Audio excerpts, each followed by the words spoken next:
Ons skriflesing vir môre vind u in Jesaja 25. Jesaja hoofstuk 25. Daar is 12 verse en ons gaan al 12 die verse aandagtig saam lees.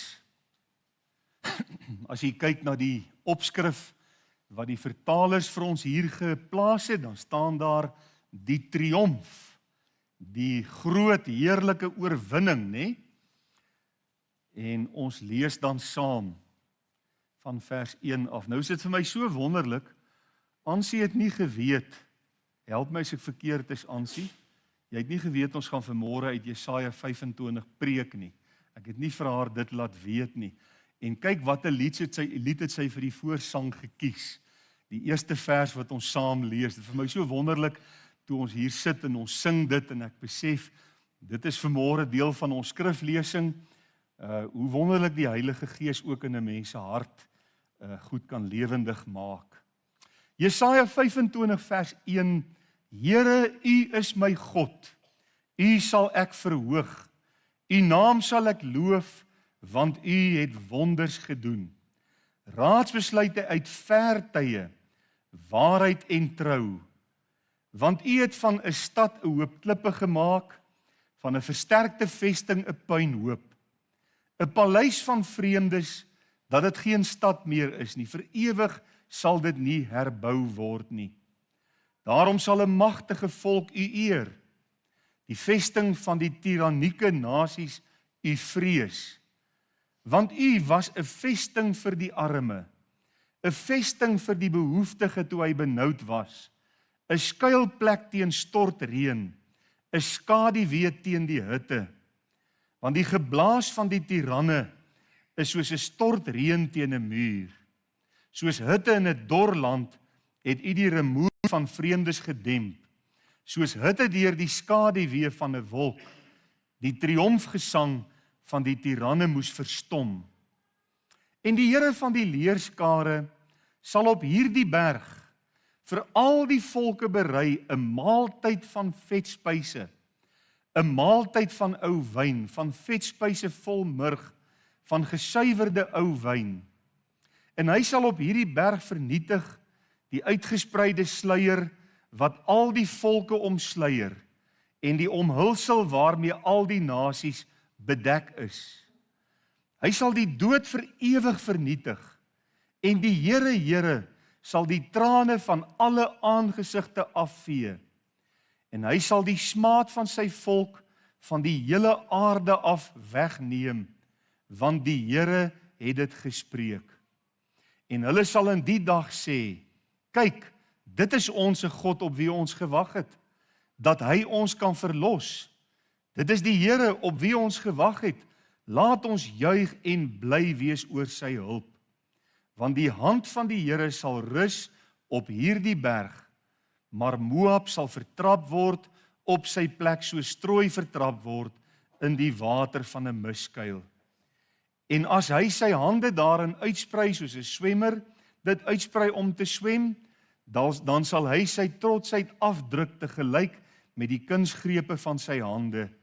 En die stylversterkings van jou mure werp hy neer, gooi hy af, laat hy kom tot op die grond, tot in die stof. Tot daar lees ons saam uit die wonderlike en onfeilbare woord van die Here. Kom ons buig ons hoofde in aanbidding en dan bid ons saam asseblief. Onse dierbare almagtige God en hemelse Vader, aan U wil ons vanmôre die lof en die eer toebring. Ja, saam met Jesaja 25 vers 1 wil ons vanmôre uit ons harte sê, Here, U is ons God. U sal ons verhoog. U naam sal ons loof, want U het wonders gedoen. Dankie dat ons U kan ken as die God van wonderwerke. Dankie dat ons bewus kan wees van U almag, van U grootheid, van U alomteenwoordigheid, van die feit dat U alsiende is. Ja, dat niks U wakende oog kan ontglip nie. En baie dankie vir die feesmaal en die oorwinning wat in hierdie hoofstuk oor u vyande beskrywe word. Dankie dat dit 'n geleentheid is waarna alle kinders van die Here kan uitsien oor die lengte en breedte van die wêreld. Dankie Here dat ons vanmôre kan weet die wederkoms van Christus tot op die aarde, soos dit in die woord op verskillende plekke beskrywe word. Ek dink aan Sagaria 14, dink aan Openbaring 19, is 'n groot realiteit en 'n groot werklikheid wat vir hierdie mensdom voorlê, iewers in die nabye toekoms. Dankie dat ons as u kinders kan uitsien dat u ons eers kom haal, Here, dat u ons na u toe neem, sodat ons kan weet waar u is. Dankie dat die woord sê, ons mekaar met hierdie woorde kan bemoedig. Die Here gaan ons kom haal, ons gaan by die Here wees, ons gaan loon ontvang vir dit wat ons uit dankbaarheid vir die Here op hierdie aarde gedoen het. Dankie dat ons kan uitsien om saam met u op wolke terug te kom, wanneer u koninkryk op die aarde kom oprig.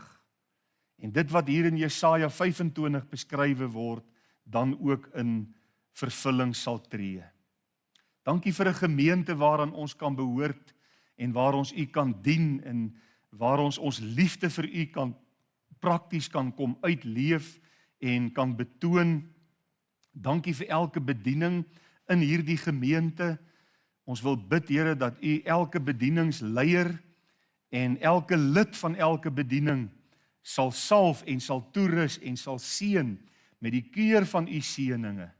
En ja, dat Pretoria Oos gemeente, deur dit wat ons vir u doen, deur dit hoe ons vir u betrokke is, regtig ook lof en eer aan die naam van die Here sal toebring.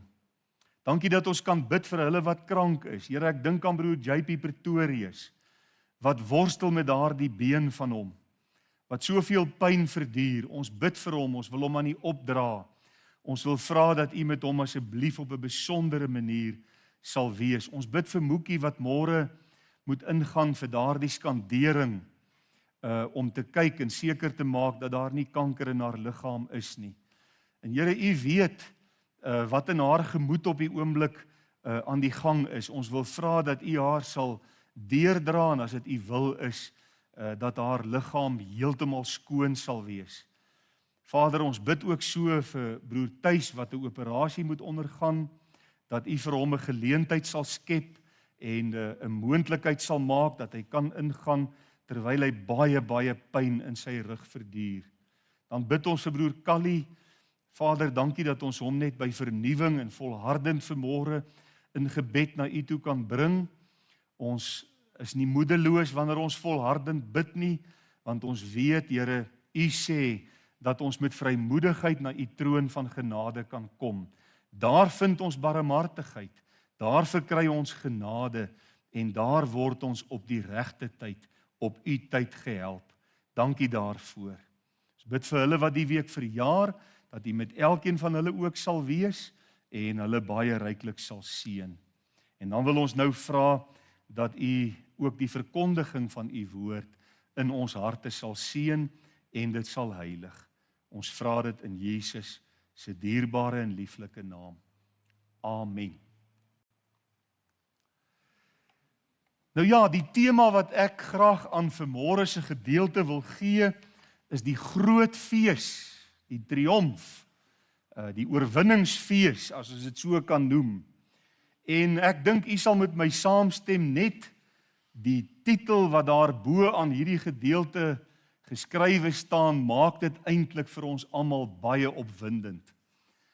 Om te dink daar wag vir kinders van die Here in Christus hierdie heerlike triomf, hierdie heerlike oorwinning. Dis 'n besondere gedeelte en as 'n mens nou hoofstuk 24 in berekening bring by hoofstuk 25, daar word in hoofstuk 25 tweemaal gepraat van die berg, dan is dit baie duidelik uit hoofstuk 24 dat die berg wat hier ter sprake is die berg Sion. En Hoofstuk 25 sê vir ons dat die Here die berg Sion gaan voorberei, dis amper soos 'n tafel wat hy gaan dek met 'n heerlike feesmaal vir al die nasies, alle geredde mense, wanneer Jesus dan sy koninkryk op aarde kom oprig. 'n Pragtige uitbeelding in hoofstuk 25 van Jesaja van die koninkryk van Christus wat hy gaan kom oprig by sy wederkoms. En ek wil net graag weer 'n bietjie Matteus 25 vers 31 die woorde van ons Here Jesus self met u deel. Daar sê hy, en wanneer die Seun van die mens in sy heerlikheid kom. Dis ongetwyfeld die wederkoms, né? Geen twyfel in enige iemand se hart. Wanneer die Seun van die mens in sy heerlikheid kom en al die heilige engele saam met hom. Gaan lees vanmiddag Sagaria 14. Gaan lees ook Openbaring 19 en dan sal u dit wat hier beskrywe word so mooi duidelik sien. Wanneer hy kom in sy heerlikheid, al die engele saam met hom, is ongetwyfeld die wederkoms, dan sal hy op sy heerlike troon sit. So Jesus self maak dit baie duidelik, dat die wederkoms eers moet plaasvind, en dan sal hy sy koninkryk op aarde oprig. Dis baie duidelik. In Openbaring 19 van vers 11 tot hoofstuk 20 vers 6 sien ons daar's 'n geopende deur in die hemel en Christus soos 'n ruiter op 'n wit perd wat na die aarde toe kom. Hy voer oorlog teen die leers van die wêreld en die leers van die anti-kris. Hy oorwin die anti-kris en werp hom en die valse profeet in die poel van vuur. Hy neem Satan by hierdie geleentheid gevange, bind hom met kettinge. Nou ja, baie mense sê, ja, maar jy kan dit nie letterlik opneem nie, want Satan is 'n geestelike wese en hoe kan jy hom met kettinge bind? Ons kan die versekering in God se woord vind, dat die kettinge wat ter sprake is, kettinge sal wees wat hom sal bind. Moenie bekommer wat se kettinge dit is nie. Dis die Here se probleem. Hy gaan hom gevange neem, hy gaan hom bind, hy gaan hom in 'n bodemlose put werp, sodat hy vir 1000 jaar, sê die woord, geen mag oor enige iemand kan uitoefen nie. Mag ek vra, dink u dat die duiwel vanmôre so gebind is? Ek is in my hart seker hy is nie, want hy voer dwingelandy oor mense uit oor die aarde heen op 'n ongekende manier. En die Bybel sê, hoe nader sy tyd kom, hoe meer sal hy op mense toesak, omdat hy weet dat sy tyd min is. Maar die Here gaan hom in 'n bodemlose put werp, hy's gebonde, die put gaan verseël word en hy gaan vir die tydperk van Jesus se koninkryk geen mag, geen invloed op enige mens op aarde uitoefen nie. En dan gaan die Here Jesus sy koninkryk oprig op aarde.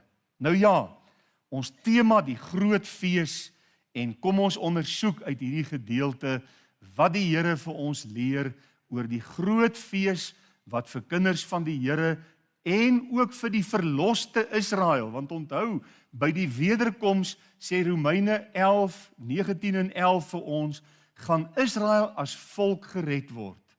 Hulle gaan hulle Messias erken, hulle gaan hom omhels, hulle gaan gered word en hulle gaan ook deel hê aan die koninkryk. Om die waarheid te sê, die koninkryk is 'n belofte wat God in die Ou Testament vir hulle gemaak het. So dis in die eerste plek vir Israel.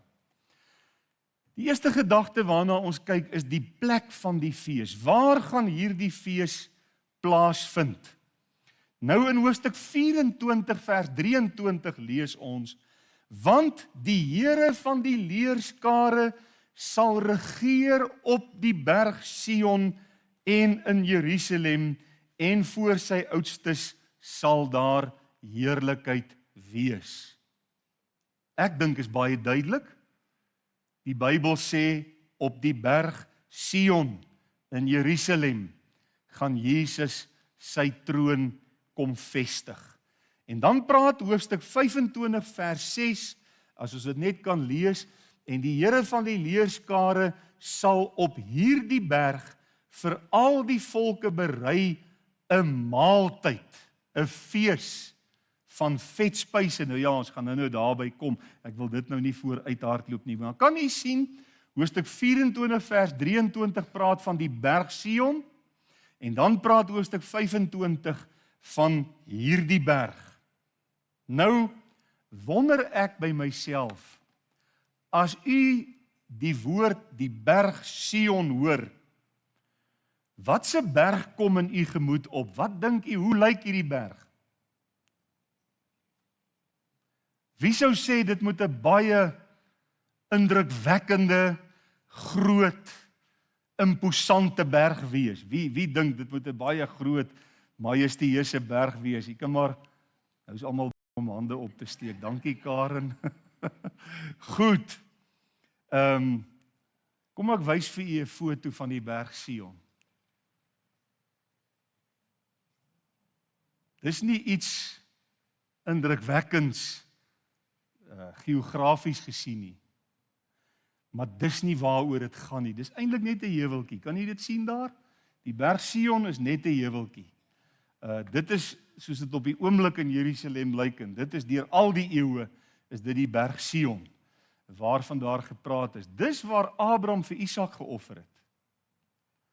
En dis 'n baie belangrike plek in die historiese konteks van die volk Israel. Wat hierdie plek so wonderlik maak, is nie hoe indrukwekkende berg dit is nie. Dis nie hoe hoog dit is nie. Dis nie hoe moeilik dit is om dit te klim en bo te kom nie. Dis met ander woorde, dit lyk nie naaste by byvoorbeeld eers soos iets soos Tafelberg nie. Dis maar 'n klein heuweltjie. Maar wat van hierdie plek 'n indrukwekkende plek maak, is dat dit die plek gaan wees waar Christus se troon gevestig gaan wees. Daar gaan hy regeer. Dis wat hoofstuk 24 vers 23 vir ons baie, baie duidelik ook sê. U weet, die skrif praat ook van 'n ander berg, die berg Golgotha, wat ons van nou af oor 'n paar weke weer by gaan stil staan en gaan herdenk. Wat die Here aangewys het, waar hy sy genade en sy liefde aan ons betoon het as sondaar mense. Daardie plek van die hoofskedel, waar die Here Jesus 'n verskriklike prys betaal het, sy lewe vir ons gegee het, sy bloed vir ons gestort het, sodat hy iewers in die toekoms op die berg Sion vir ons 'n feesmaal kan berei. Nou moet jy nou nie dink die hele wêreld gaan nou op hierdie heuweltjie bymekaar kom en daar gaan ons nou. Dis maar net die plek waar die feesmaal geïnisieer gaan word. Dis die plek waar die troon van Christus gaan wees en van waar hy dan vir ons hierdie heerlike feesmaal op aarde gaan voorberei, sy koninkryk, sy regering vir 1000 jaar. Dis die plek van waar God die aarde gaan seën. En ek wil nou vanmôre so 'n bietjie Hebreërs vooruit hardloop. Ons is in die aande met Hebreërs besig en wanneer ons by Hebreërs 12 kom, lees ons in vers 2 en 3. Maar julle het gekom by die berg Sion en die stad van die lewende God, Jerusalem, die hemelse Jerusalem en 10.000 engele. So die berg Sion op aarde is ook net 'n voorbeeld van die berg Sion in die hemel en die troon van God wat in die hemel is. Hy sê julle het gekom by die feestelike vergadering, dis Hebreërs 12 vers 23, en 'n gemeente van eersgeborenes wat in die hemele opgeskrywe is, en by God, die regter van almal, en by die geeste van die volmaakte regverdiges. Nou ek gaan nie vanmôre oor Hebreërs 12 vers 2 en 3 of 22 en 23 preek nie. Ons kom daarby. En ons moet maar net geduldig wees. En miskien is daar iemand wat nou sê, Maar wat nou as die Here ons intussen kom haal, dan het ons nou nie hierdie boodskap gehoor nie. Ons sal dit nie mis nie, moenie bekommer nie. Want dan is ons daar. Dan het ons deel aan hierdie berg Sion wat vir ons wag en die heerlikheid. So ons weet dan nou die plek van die fees is die berg Sion wat Jesus vir ons, waar hy gaan regeer, waar sy troon gaan wees en van waar hy vir ons hierdie heerlike feesmaal gaan voorberei. Nou in die tweede plek kyk ons na God se voorsiening vir die fees. En God se voorsiening. Kan jy dink dat daar 'n tyd vir die aarde wag wanneer Christus op die troon gaan wees? En wanneer die aarde vol gaan wees van sy kennis, sê Jesaja vir ons, soos wat die waters die seebodem oordek, so vol van die kennis van die Here, gaan die aarde wees in hierdie tyd wanneer Jesus kom regeer. En kan u indink, dit gaan 'n tyd wees van algehele vrede. Nie die tipe vrede wat die mens vandag probeer bewerkstellig wat elke 5 minute misluk nie. Ware vrede, konstante vrede, egte vrede. Het is interessant dat Paulus, as hy kyk na menslike vrede, dan skryf hy in 1 Tessalonisense 5, dat ons baie versigtig moet wees vir menslike vrede. Hy sê, want daar kom 'n tyd in die geskiedenis, iewers in die toekoms, dat wanneer hulle sê vrede, vrede, of vrede en veiligheid, dat 'n skielike verderf hulle gaan oorval, soos die barensnood 'n swanger vrou en niemand gaan kan ontvlug nie, die aanbreek van die groot verdrukking. So 'n mens is maar baie skepties oor menslike vrede. Ons vlieg een keer Kaap toe. Ons praat oor God se voorsiening. Ons vlieg een keer Kaap toe en die vliegtuig styg hier op en hy maak so 'n draai daar oor die lughawe, oor Tambo lughawe en hy kry koers Kaapstad toe en sommer baie vinnig dan is 'n mens uit Gauteng uit en jy kry die Vrystaat en die Karoo en later die Wes-Kaap. En terwyl ons so vlieg en ek by die venster uitkyk, kom die gedagte by my op. Wat 'n groot land het ons. Wat 'n uitgestrekte land is dit. As jy dit nou vergelyk met 'n land soos Nederland, waar jy 2,5 ure deur die lengte van die land kan ry, en 40 minute in die breedte van die land kan ry, dan dank jy die Here vir 'n pragtige, groot, uitgestrekte land, soos die land Suid-Afrika. En dit kom by my op, hier is genoeg spasie vir almal wat hier bly. Hier's genoeg hulpbronne vir almal wat hier woon. Hier's genoeg geleenthede. Wat ontbreek? Ek dink die politieke wil om werklik antwoorde te soek en antwoorde te vind. Daar's 'n menslike onwilligheid in Suid-Afrika. Dis ons probleem. Dis ons enigste probleem. 'n Menslike onwilligheid om by antwoorde uit te kom. En dis mense wat ons hou waar ons is, in die put waarin ons beland het. Mense wat nie daar wil uit nie. Eintlik verskriklik, né? En miskien maak ek dit ooreenvoudig. Miskien is dit net my kop wat ooreenvoudig is. Maar as 'n mens die voorsiening van God in hierdie hoofstuk bestudeer, dan kom jy agter daar wag 'n tyd vir die nasies van die wêreld wanneer hierdie onwilligheid van die tafel afgevee sal wees. En wanneer hy, die Here Jesus self, gaan voorsien. Vir almal. Absoluut wonderlik. Ons sien onder hierdie punt dat die Here so gaan voorsien dat daar 'n totale tevredenheid gaan wees onder alle nasies.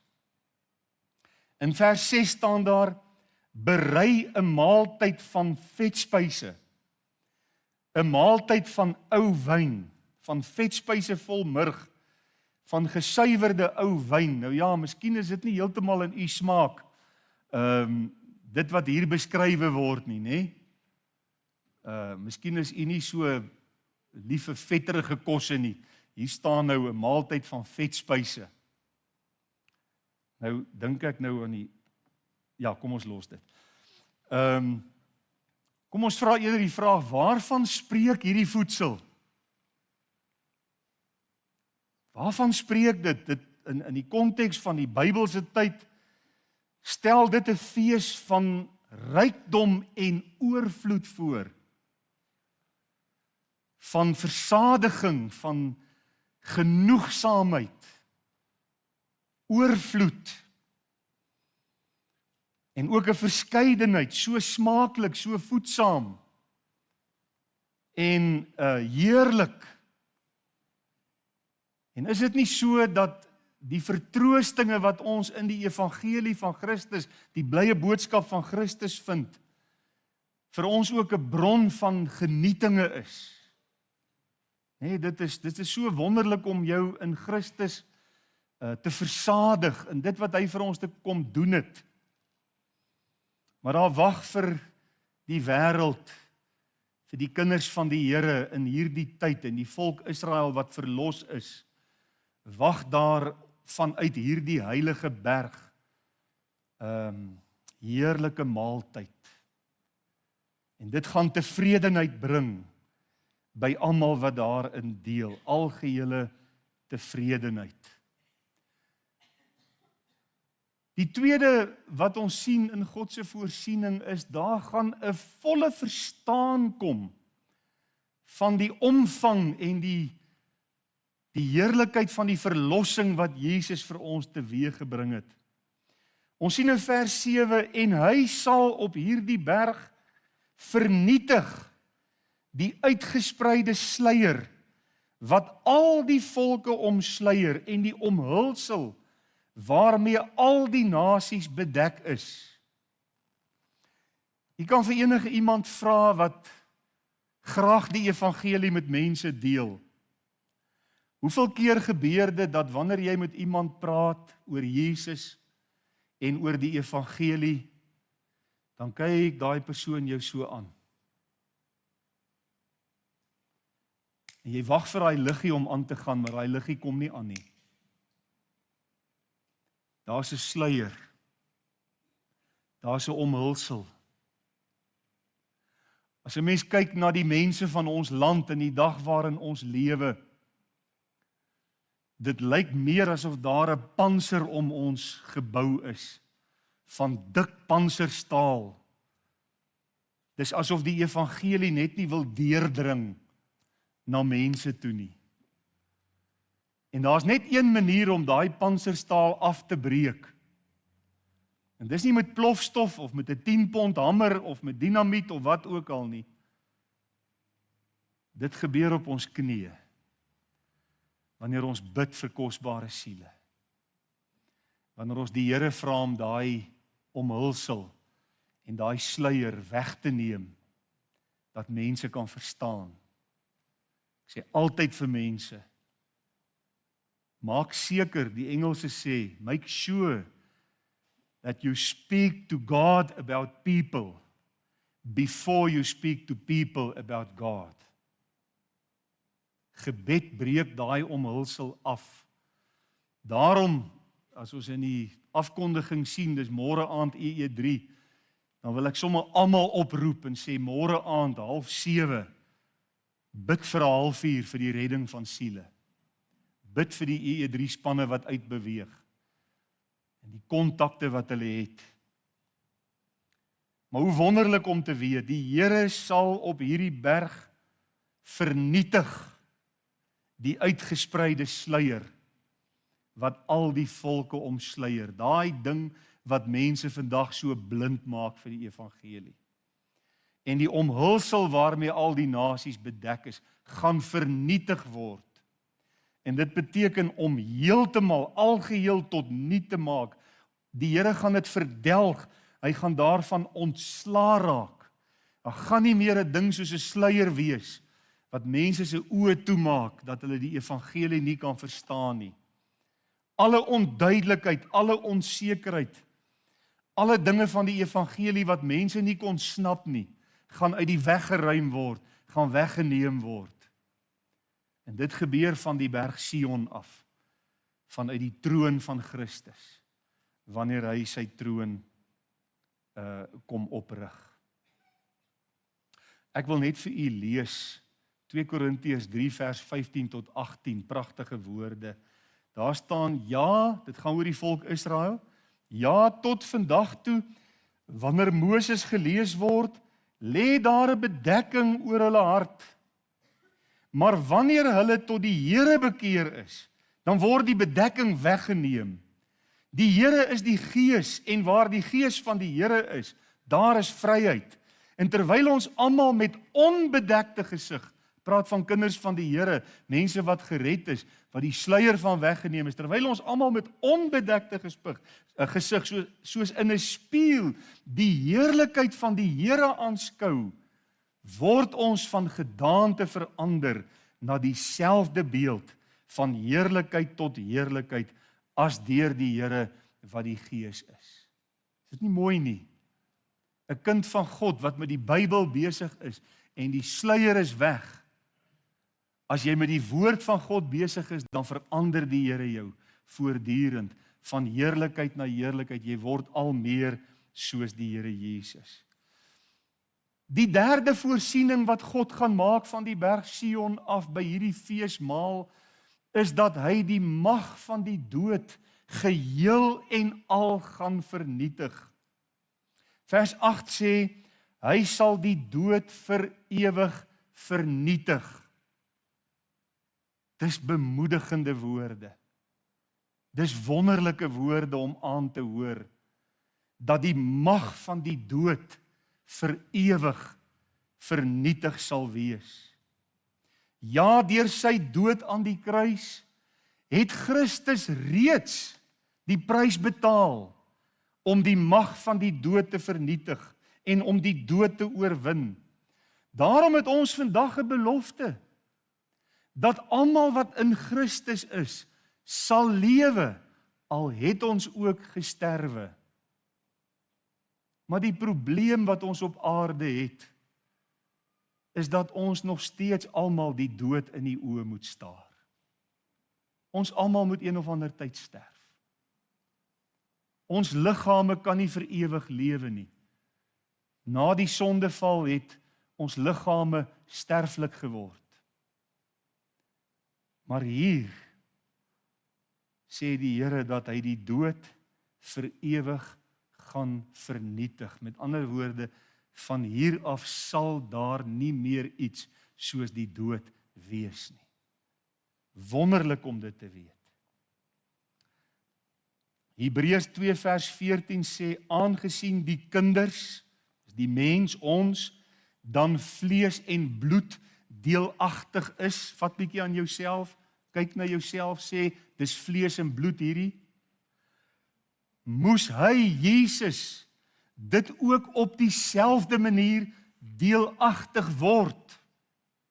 Hy moes 'n mens word, sodat hy deur die dood hom tot niet kon maak, wat mag het oor die dood, dit is die duiwel. So die duiwel is reeds oorwin. Die mag van die dood is reeds oorwin. Maar by die wederkoms van Christus, gaan die Here Jesus die dood as sodanig geheel en al tot niet maak. Gaan daar nie meer iets soos die dood wees nie. In die volgende plek voorsien hy volkome vertroosting. Daar staan in vers 8b, en die Here.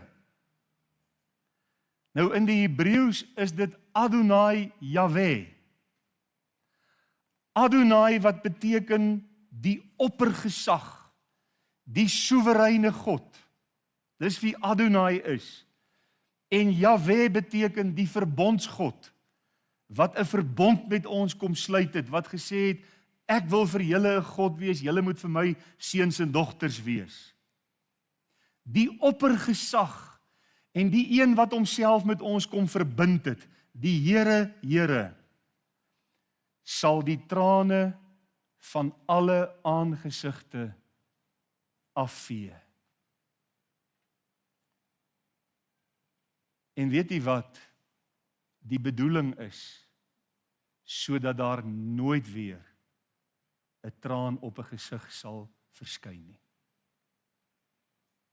Dit klink darem maar wonderlik. Om te dink, daar wag vir ons 'n tyd, wanneer die een ding wat uit ons menswees verwyder sal wees, om hartseer en bedroef te huil oor dinge en oor verliese van geliefdes. Hoeveel trane is daar nie al op die aarde gestort oor die afsterwe van geliefdes nie. Ek onthou die dag toe my oorlede swaar op die ouderdom van 44 in sy erf doodgeskiet is. En ek daar langs hom op die gras sit en huil soos 'n kind. By die wete dat ek hom nie weer hier sal sien nie. Daai dag toe skiet daar 'n gedagte deur my gemoed. Ek wonder as ek 'n prentjie moes kon sien van almal wat in Suid-Afrika al iemand deur 'n moord verloor het. Hoe sal dit lyk? Hoeveel trane sal daar wees? Hoeveel pyn? Die Here beloof, hy sal al die trane afdroog. Al die droefheid, al die rou sal hy wegneem. En ons weet vanmôre, ons moenie ons trane voor God se deur lê nie. Ons moet ons trane voor ons grootoupa Adam se deur gaan lê. Hy het ons in hierdie ellende ingedompel, by die sondeval. Dit gaan weggeneem word. Die smaad van Israel sal verwyder word. Nou ja, hier's 'n groot saak.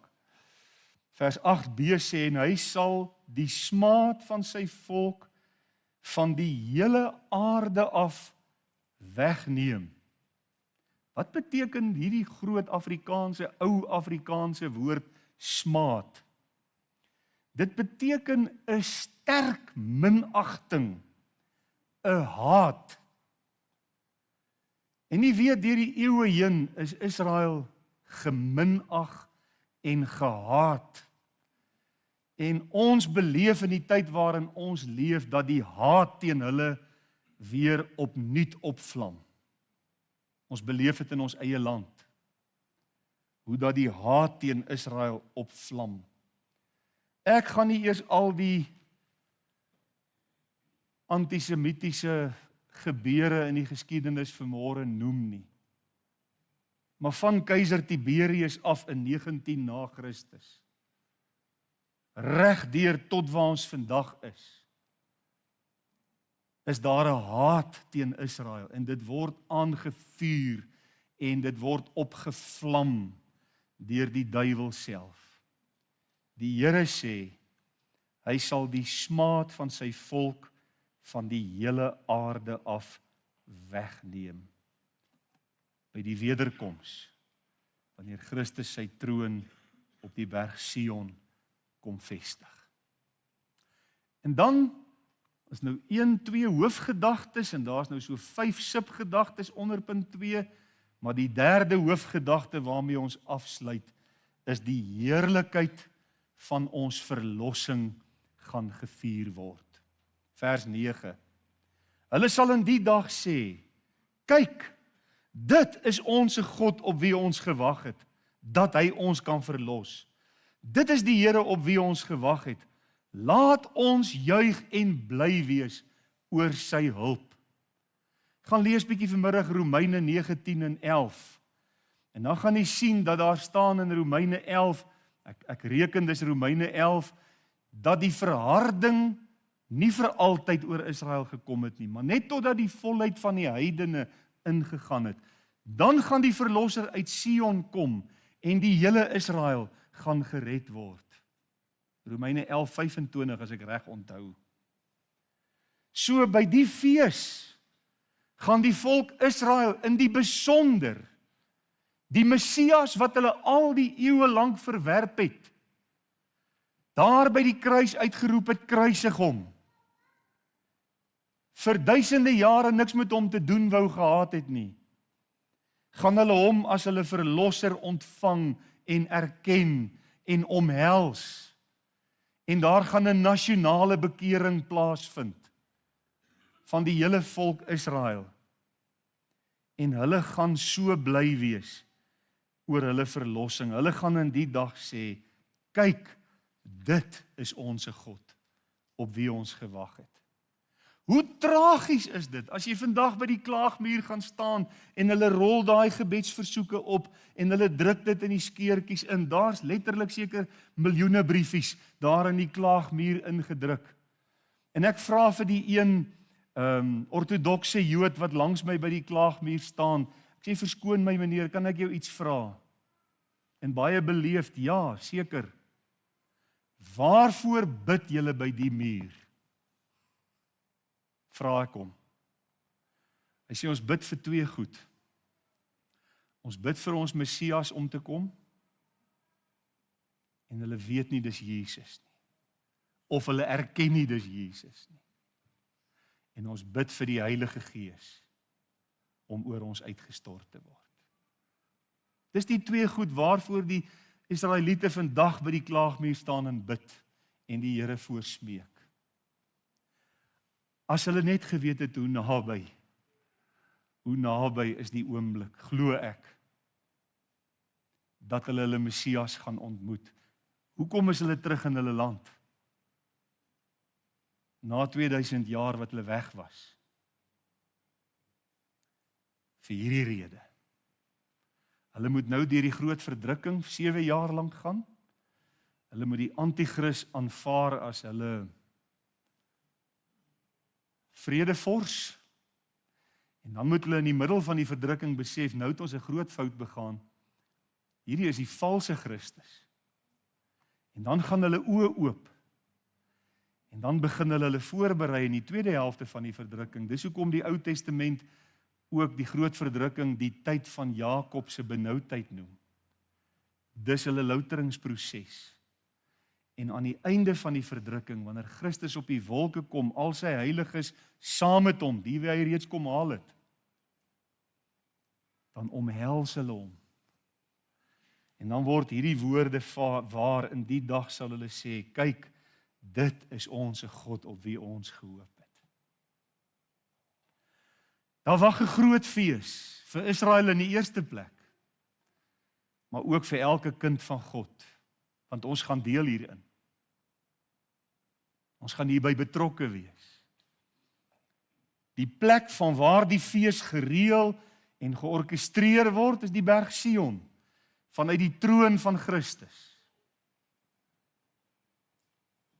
Daar gaan hy voorsiening maak, soos 'n mens jou nie kan indink nie. Daai 5 gedagtes. En uiteindelik gaan die heerlikheid van ons verlossing en veral die verlossing van Israel gevier word. Wat 'n wonderlike hoofstuk in God se woord. Dis my gebed dat ons elkeen in hierdie week wat voor ons lê op ons knieë sal gaan en ons harte sal voorberei en vir die Here sal sê soos Johannes in Openbaring 22 gesê het, kom tog gou Here Jesus. Daar's verlange in ons hart dat U gou moet kom. En al lê daar nou vir my en vir Annetjie tydjie voor in April waar ons bietjie by ons kinders in Luxemburg kan gaan kuier. dan moet dit nou nie 'n afskrikmiddel word om te sê, Here, kom net na dit. Ek beplan nog eers 'n vakansie, of ek beplan nog eers dit, of ek beplan nog eers dat nie. Weet jy wat, as die Here Jesus ons vandag kom haal, dan het ons nie meer Luxemburgse reise nodig nie. Dan ontmoet ons dogter in die lig, en ons kleinkinders en ons skoonseun. En almal wat ons liefhet wat die Here ken. So, kom ons wees voorbereid, as die Here kom, dat ons gereed sal wees. Amen. Baie, baie dankie, dierbare Here, vir die groot liefde en die groot genade. Dankie vir hierdie hoofstuk in Jesaja, wat miskien versteek lê. Ons lees maklik oor dit. Maar hoe duidelik, Here, kom gee U vir ons hier die wonderlike versekering, dat U vanuit die berg Sion 'n groot triomf en 'n groot feesmaal vir ons gaan voorberei, en veral vir Israel. Ons wil vanmôre bid, dat U in daardie land kragtig sal werk, om Jode nou reeds tot bekering te bring. Dankie vir elke geredde Jood. Dankie vir elkeen in daardie land wat op die oomblik aktief besig is om in die strate van die land en van die stede en dorpe mense te bedien met die vrymakende evangelie van Jesus Christus. Ek dink aan die ouetjie op die YouTube kanaal So Be It Jeff. Ons wil sommer vanmôre in hierdie diens vir Jeff aan U opdra met sy hele span. Ons wil bid vir Jews for Jesus. Ons wil bid vir elke ander organisasie en evangelis in daardie land. Bekragtig hulle deur U Gees. Vervul hulle met U Gees. En laat dit wees soos in die tyd van Paulus, dat wanneer die evangelie met hierdie mense gedeel word, Here, dat hulle tot die wonderlike ontdekking sal kom, dat Jesus is die Messias. Hy is die een vir wie hulle eintlik wag. En hulle hoef nie langer te wag nie, hulle kan nou reeds 'n ontmoeting met hom hê. Help ons, Here, dat ons ook ons vertroue in U sal stel vir ons daaglikse lewens. Terwyl ons vanmôre gehoor het hoe wonderlik U vir ons voorsien, dat ons nooit sal twyfel in U nie. Ons eer U, ons dank U, ons aanbid U in Jesus se kosbare en lieflike naam. Amen.